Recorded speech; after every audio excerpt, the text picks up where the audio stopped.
आप लोग सोचते होंगे ब्रह्म ज्ञान क्या चीज़ है। पुस्तकों में भी लिखा होता है, सुना भी बहुत है। संसार में इस धरा के ऊपर क्या तत्व है, ये कौन सी ऐसी चीज़ है, ये कैसे प्राप्त हो,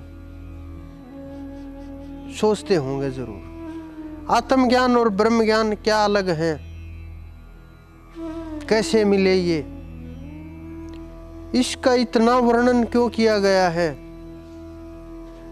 आप सोचो, जिसका हर कदम के ऊपर, हर पेज के ऊपर, हर संत ने वर्णन किया है, वो कितनी मूल्यवान वस्तु होगी। मूल्यवान तो केवल आपको समझाने के लिए शब्द का प्रयोग कर दिया गया, लेकिन उसका कोई मूल्य ही नहीं है। जितने भी विद्याएं हैं,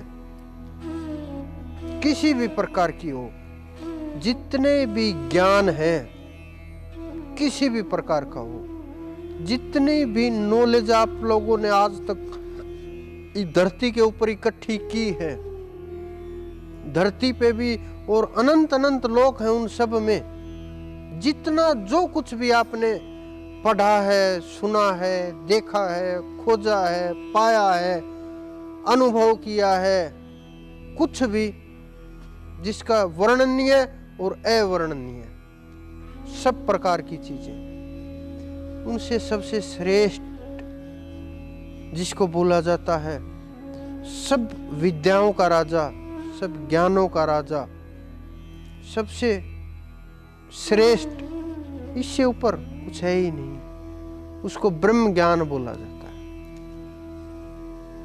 ये कैसे प्राप्त हो, इसका मार्ग क्या है, ये संतों की शरण में जाने से प्राप्त होगा, संतों के द्वारा प्रदान किया जाएगा, शब्दों के द्वारा नहीं प्रदान किया जाएगा, संतों के द्वारा प्रदान किया जाएगा। कोई इस भ्रम में हो कि हमने नाम ले लिया, आत्म ज्ञान प्राप्त हो गया, कि हमने तो ज्ञान ले लिया, अब तो हमें ब्रह्म ज्ञान ही हो जाएगा, ऐसा बिल्कुल भी नहीं है। वो अलग वस्तु है, वो साधना की शुरुआत है और वो साधना की पूर्णता है।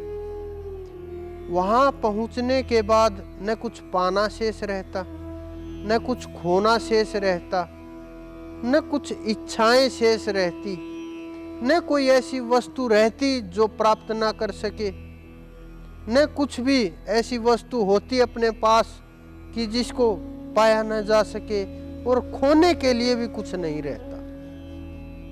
आप ये समझो, कोई भी वस्तु, ये मत समझो कि उसकी सब वस्तुएं दूर हो जाती हैं, घर छोड़ देता है, मकान छोड़ देता है, कपड़े वस्त्र उतार देता है, स्नान नहीं करता और अजीब तरह का व्यवहार करने लगता है। कैसा वो व्यक्ति होगा जिसे ब्रह्म ज्ञान हो गया होगा। वो तो देखते ही जादूगरों वाली सोच आ जाती है ना, कि देखेगा आग जल जाएगी, देखेगा एकदम बदलाव हो जाएगा, एक नजर पड़ेगी और सब कुछ बदल जाएगा। ये आपने अपनी कल्पनाएं तैयार कर ली हैं, आपने अपनी इमेजिन जो बना ली हैं, कि अपनी जो चित्र चारों तरफ उसके नाम के बना लिए हैं, वो चित्र आपको दिखाई देते हैं। जो सोच बना दी गई है बोल बोल करके, किन के द्वारा, जो कुछ नहीं जानते उनके द्वारा, हम उसी में खोए रहते हैं, सोचते रहते हैं पड़े पड़े कल्पनाओं में, ऐसा हो जाएगा तो ऐसा होगा, ऐसा वो ब्रह्म ज्ञानी होगा, इतना सुंदर होगा, तेज होगा, नजरें ऐसी होंगी, वस्त्र ऐसे होंगे। अरे बेवकूफ बना दिया आप लोगों को। जो कुछ नहीं जानते उन्होंने आपको बेवकूफ बना दिया। ब्रह्म ज्ञान कोई वस्त्रों से नहीं होता, ब्रह्म ज्ञान कोई वस्तुओं से भी नहीं होता, ब्रह्म ज्ञान कोई सांसारिक चीजों से भी नहीं होता। ये भी नहीं कि वो अगर नहीं नहाएगा तो ब्रह्म ज्ञान नहीं रहेगा। ये क्या सोच बना लिया आपने कि वो फोन का इस्तेमाल करेगा तो वो ब्रह्म ज्ञानी नहीं होगा, आप लोगों के बीच रहेगा तो उसको ब्रह्म ज्ञान नहीं होगा, अगर वो बर्फ में चला जाएगा तो उसका ब्रह्म ज्ञान और मजबूत होगा, और यहाँ संसार में आया उसकी स्थिति गिर जाएगी। कैसा बेवकूफ बनाया गया आपको, कैसे कैसे प्रश्न आपके दिमाग में डाल दिए गए हैं, घुसेड़ दिए गए हैं जो निकल ही नहीं रहे हैं।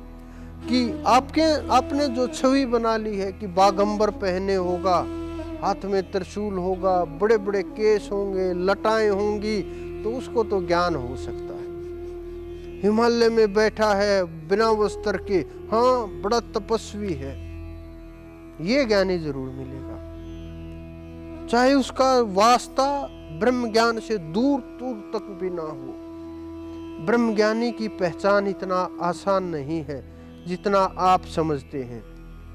वो आप सबके बीच रहते हुए भी, सबके मध्य में चलते हुए भी, आपके जैसा व्यवहार करते हुए भी, साधारण मनुष्यों सा खेल खेलते हुए भी, क्या होता है कि जिस प्रकार से आप समझो कोई वस्तु आपके पास है, आपने ये मान लेते हो कि ये वस्तु मेरी है, लेकिन वो ये जानता है कि ये वस्तु है, ना मेरी है ना किसी और की है, किसी की भी नहीं है।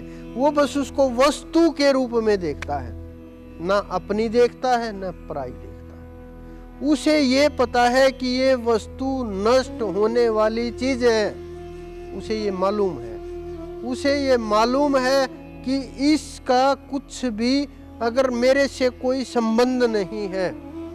लेकिन साधारण मनुष्य उस चीज के साथ संबंध जोड़ लेता है, अपना रिश्ता जोड़ लेता है, अपना मान लेता है, लेकिन वो नहीं मानता। क्यों नहीं मानता? क्योंकि जो जान गया है, जिसे ज्ञान हो गया है, जिसके ये जानना बुद्धि का विषय है, मानना मन का विषय है, और जो ब्रह्म ज्ञानी होते हैं वो जानने और मानने से परे होते हैं, यानी समझ से परे चले गए, वो अनुभवी होते हैं।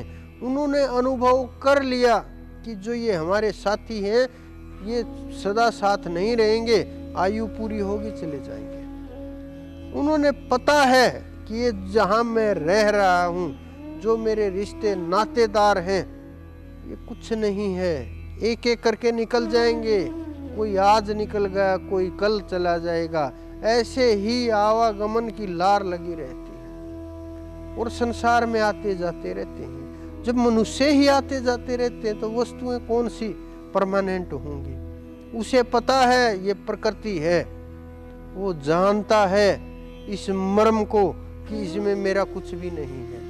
वो जानता है कि जो ये शरीर है, जिसका आधार ले करके ज्ञान हुआ है, जिसको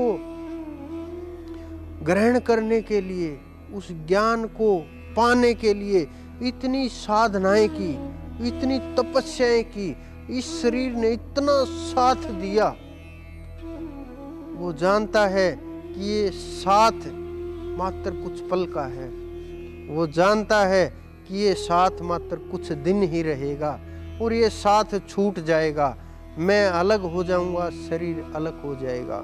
वो ना इस शरीर के मोह में पड़ता है, और ये नहीं कि मोह में ना पड़े तो इस शरीर से दोष हो जाए और इस शरीर को से शत्रुता का व्यवहार करने लगे, ये भी बात नहीं है। न मित्र का भाव है न शत्रु का भाव है, न इसका कुछ जोड़ना है न कुछ घटाना है।